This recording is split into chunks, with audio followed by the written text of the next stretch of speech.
Non-tower airport operations from airports with intersecting runways present additional dangers, as you'll see here. The ATSB has published its final report into the mid-air collision at Caboolture Airfield, a non-towered aerodrome with 2 intersecting runways just north of Brisbane in Queensland.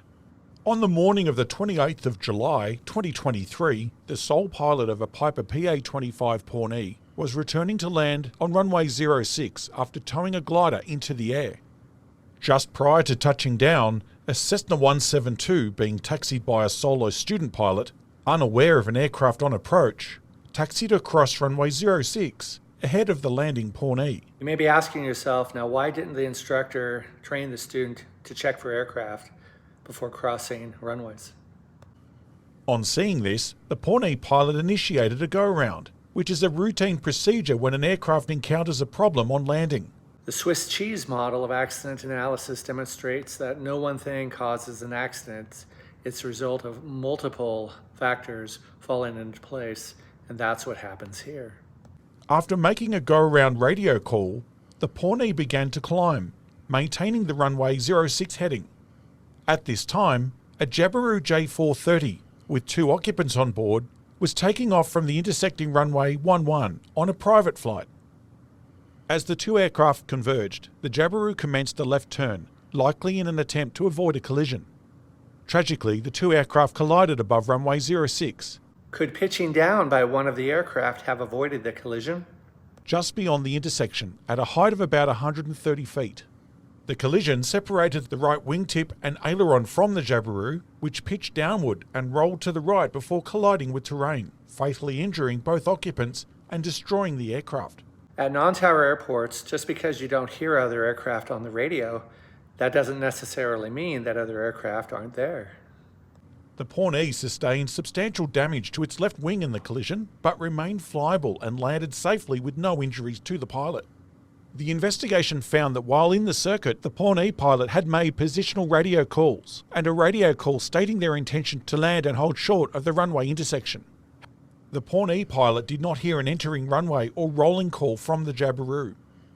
Based on the Jabiru pilot's apparent unawareness of the Pawnee until just before the collision, and most witnesses not recalling hearing any calls from the Jabiru throughout the event, it is likely that the Jabiru pilot could not transmit or hear radio calls.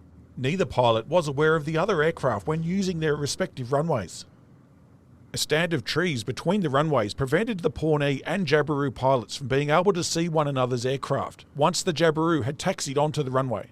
Although in this instance, the Jabiru and Pawnee pilots were both familiar with the aerodrome and its line of sight limitations, we found that the aerodrome operator did not effectively manage or inform pilots of the risk of trees and buildings around the aerodrome, which prevented pilots seeing each other's aircraft on approach paths and intersecting runways. What do you think? Had the trees been cut back further, would that have really made a difference in this case?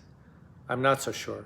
The local gliding club would regularly use runway 06 for its first flights of the day due to its proximity to the glider hangars, and also later in the day when winds and traffic were light, including during periods when traffic was generally using the intersecting runway.